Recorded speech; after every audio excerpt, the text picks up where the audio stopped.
Halo viewers, Assalamualaikum warahmatullahi wabarakatuh. Jumpa lagi bersama saya Andromeda. Tentunya seperti biasa saya akan membahas masalah asam lambung, GERD, anxiety, psikosomatis. Tapi kali ini saya terlebih membahas masalah hal yang menakutkan, yaitu rasa takut mati. Nah, tentu rasa takut mati ini adalah suatu hal yang sangat luar biasa yang sering terjadi kita alami dalam pikiran kita karena adanya suatu rasa trauma ya.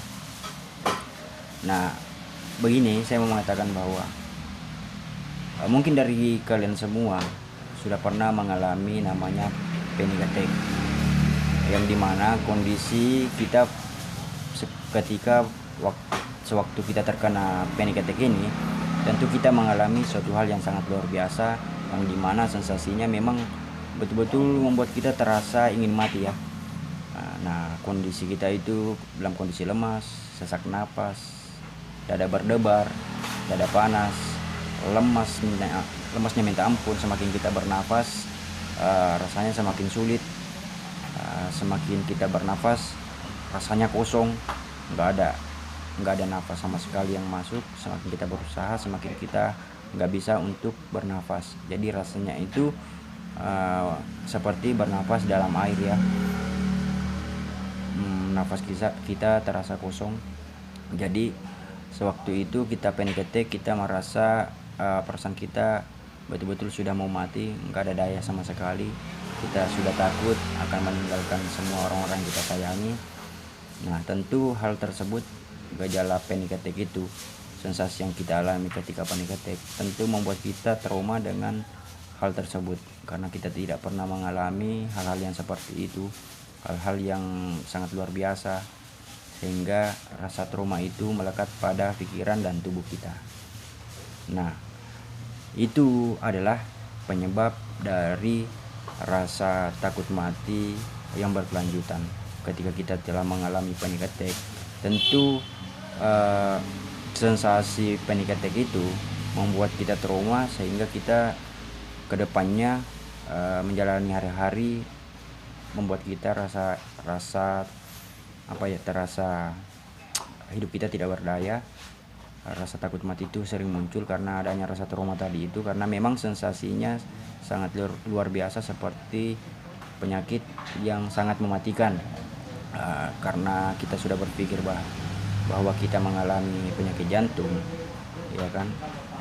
Karena sensasinya sangat luar biasa, dada kita berdebar dan sesak napas, akhirnya kita berpikir bahwa kita itu mengalami penyakit jantung. Tetapi setelah kita ke dokter memeriksakan diri, memeriksakan jantung, dan hasil EKG-nya itu adalah normal. Tetapi kalaupun kita dari memeriksakan diri, masih saja rasa cemas akan kematian itu tetap ada, karena memang kondisi pikiran kita, tubuh kita merespon terlalu dalam sensasi panic attack itu waktu kita mengalaminya. Nah, rasa cemas ini membuat kita tentunya sangat was-was, sangat membuat diri kita merasa tidak nyaman, membuat diri kita terasa down, tidak mau berbuat apa-apa, takut menghadapi hidup. Tapi perlu kalian ketahui bahwa hal ini sebenarnya adalah hidayah atau hikmah yang sangat besar kita dapatkan dari Tuhan. Kenapa? Karena rasa takut mati ini sebenarnya mendorong diri kita agar melakukan hal yang lebih positif lagi.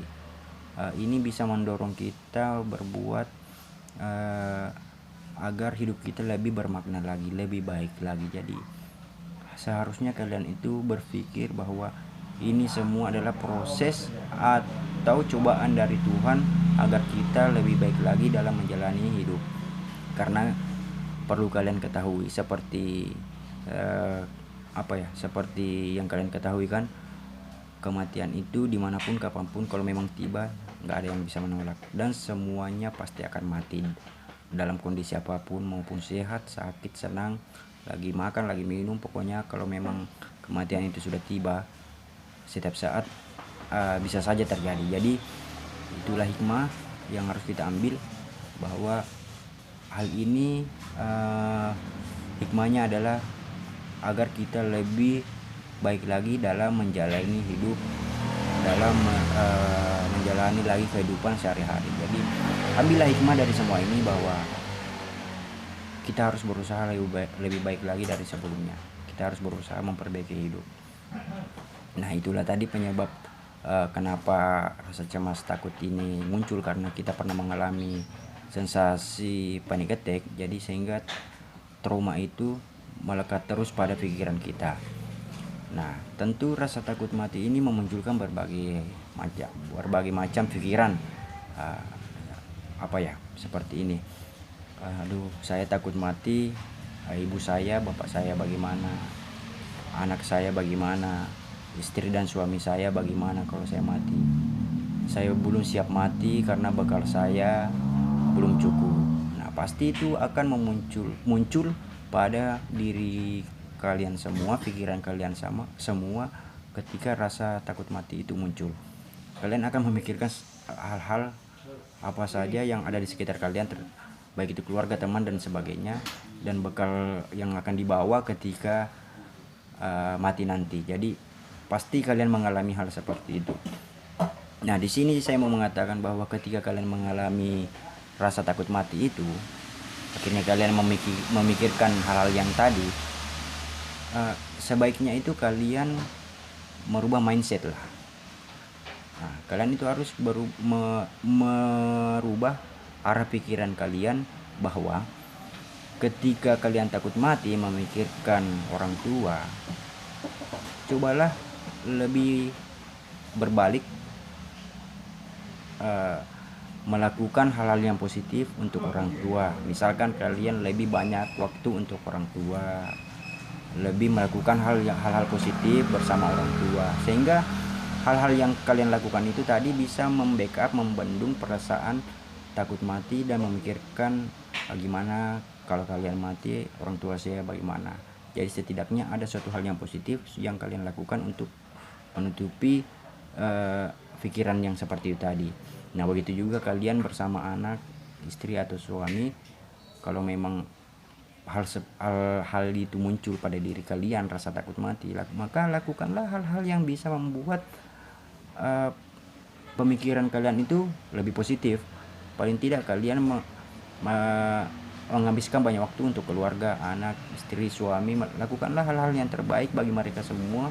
Perhatikan mereka semua, rawat mereka semua dengan baik-baik, dan berikan yang terbaik kepada mereka. Jadi sehingga kalian mengalami rasa takut mati itu dan memikirkan keluarga kalian, tentu pemikiran kalian itu akan membackup bahwa nggak usah terlalu berpikir jauh, karena kamu itu sudah melakukan yang terbaik bagi keluarga kamu, bagi anak kamu, istri kamu, atau suami kamu.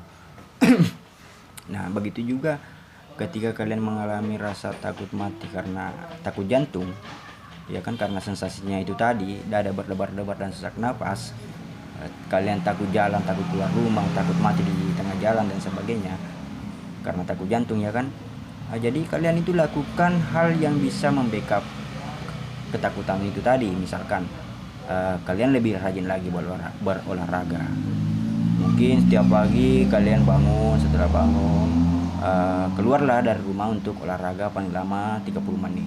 Nah, olahraganya ini nggak usah berat-berat dulu, karena kondisi tubuh kita cukup dengan jalan kaki keliling lapangan atau keliling dekat rumah atau apalah, yang jelasnya kalian harus beraktivitas olahraga pagi agar itu melatih detak jantung kalian dan nafas kalian agar lebih baik lagi. Nah, setelah ketakutan, pada saat ketakutan kalian itu muncul, takut mati karena jantung, secara otomatis pikiran kalian itu akan memunculkan afirmasi atau kata-kata positif yang memotivasi diri kalian bahwa saya ini baik-baik saja, jantung saya baik-baik saja, karena saya sering olahraga, saya sering melakukan hal-hal yang menyehatkan pada diri kalian. Jadi ketika kalian mengalami itu, lakukan saja hal yang positif mengenai kesehatan tubuh kalian, sehingga akan muncul kata-kata dari pikiran kalian yang memberi motivasi pada diri kalian sendiri bahwa kalian itu baik-baik saja karena sering melakukan olahraga. Nah, ketakutan mati lagi, akhirnya kalian memikirkan, aduh saya belum siap mati karena belum cukup bekal, ya kan? Apa yang harus saya pertanggungjawabkan ketika saya meninggal, tetapi bekal kalian belum cukup. Nah, ini tentunya hal yang sangat berharga sekali bagi menurut saya. Kenapa? Ketika kalian memikirkan takut mati karena belum cukup bekal, ya kan, sebaiknya itu kalian hilangkan hal itu, pikiran itu. Kalian harus lebih mengarahkan pikiran kalian melakukan hal yang sangat baik, yang positif bagi diri kalian dan agama kalian. Misalkan karena takut mati belum banyak bekal, ya kan, kalian itu rajinlah sholat, mengaji, rajin ke masjid, lebih banyak bersyukur, bersedekah, dan membantu sesama. Nah, itu hal-hal yang seperti itu, kegiatan seperti itu bisa membantu kalian mensugesti pikiran kalian bahwa kondisi saya ini, apapun kondisinya, kalian akan baik-baik saja karena kalian melakukan hal yang baik menurut diri kalian dan agama kalian. Jadi lakukan hal yang positif ketika kalian mengalami rasa takut mati itu, sehingga menimbulkan pemikiran-pemikiran ketakutan yang mengenai orang-orang sekitar kalian dan kehidupan kalian dan agama kalian.